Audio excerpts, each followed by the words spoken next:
할렐루야. 살아계신 예수 그리스도의 은혜가 여러분의 삶 가운데 충만하시기를 소원합니다. 오늘은 느헤미야 6장 15절과 16절 말씀을 보도록 하겠습니다. 성벽 역사가 25일 만인 엘룰월 25일에 끝남에 우리의 모든 대적과 주위에 있는 이방 족속들이 이를 듣고 다 두려워하여 크게 낙담하였으니 그들이 우리 하나님께서 이 역사를 이루신 것을 알미니라. 느헤미야 6장 15절부터 16절 말씀입니다.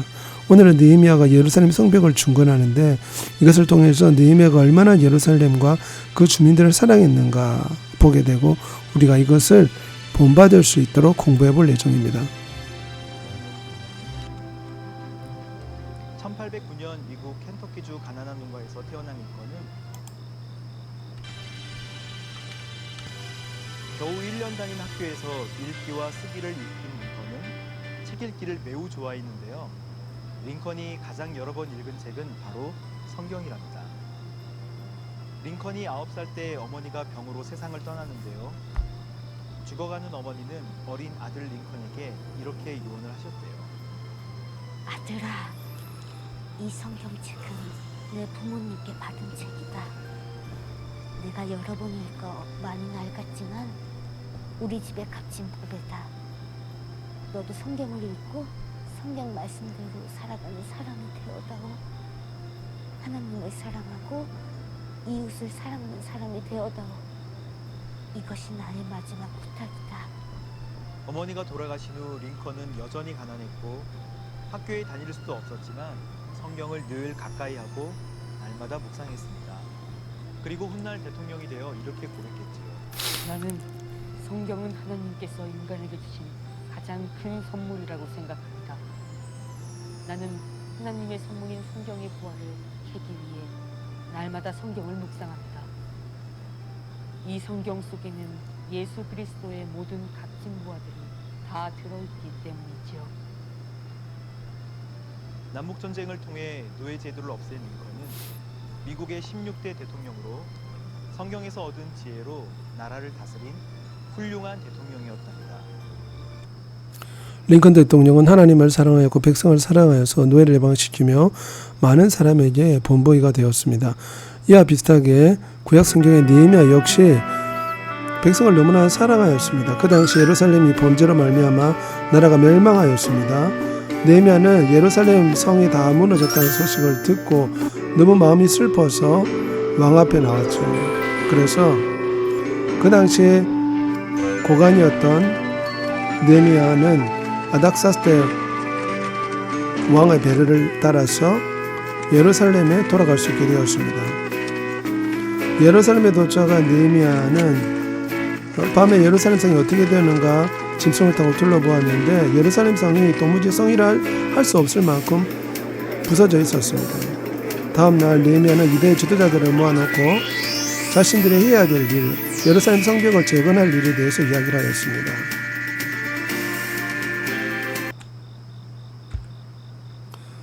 우리가 이 사실을 통해서 알 수 있는 것은 느헤미야는 유다의 많은 백성들을 진정으로 사랑한 지도자였습니다. 느헤미야는 예루살렘 성벽이 무너졌다는 소식을 듣고 아닥사스 왕에게 부탁하여 많은 재물을 가지고 예루살렘 성에 도착합니다.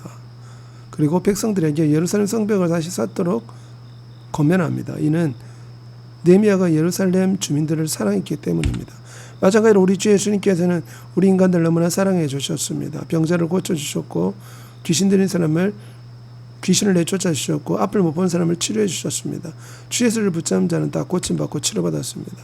주 예수님께서는 너무나 친절하셔서 주 예수님께 나오는 사람들을 다 용서해 주셨고 주님을 부인한 베드로마저도 용서해 주시고 용기와 희망을 주셨습니다. 우리도 다른 사람을 사랑하고 존중하고 배려하는 따뜻한 사람이 되어야겠습니다. 새 계명을 너에게 주노니 서로 사랑하라. 내가 너희를 사랑한 같이 너희도 서로 사랑하라. 우리 주님이 말씀하셨습니다.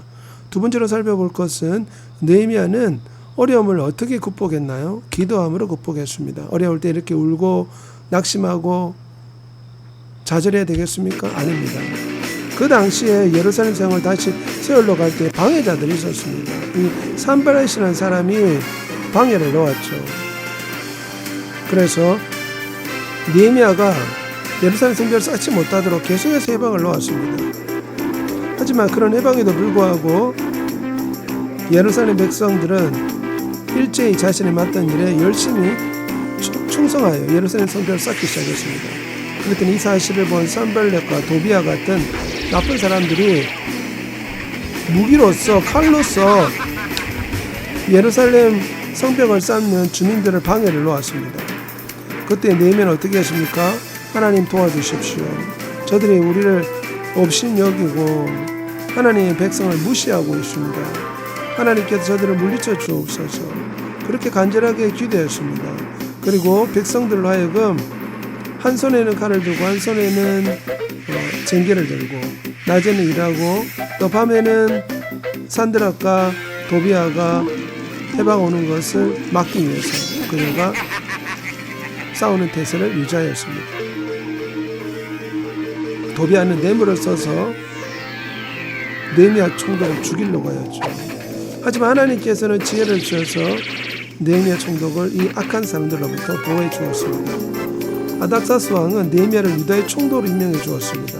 총독이 된 느헤미야는 가난한 사람들에게 자신이 받아야 할 월급을 다 나눠줘 버렸습니다. 느헤미야는 참으로 백성을 사랑하는 사람이었습니다.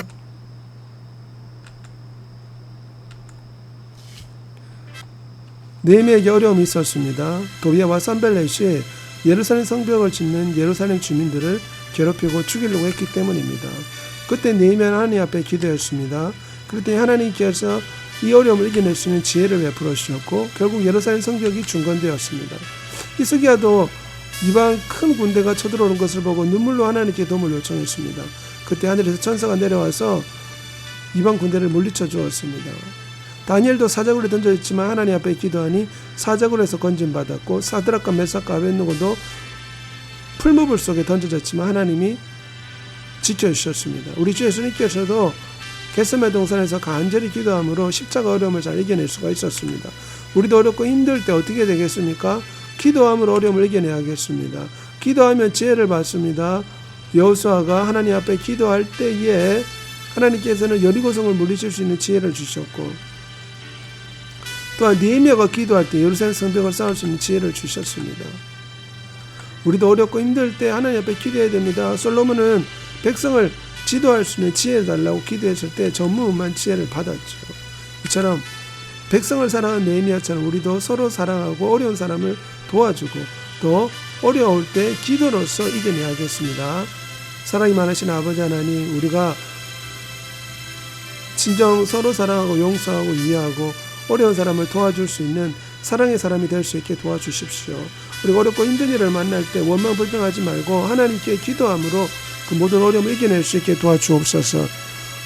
우리의 구세주가 되시는 예수 그리스도 이름으로 감사드리며 기도합니다. 아멘.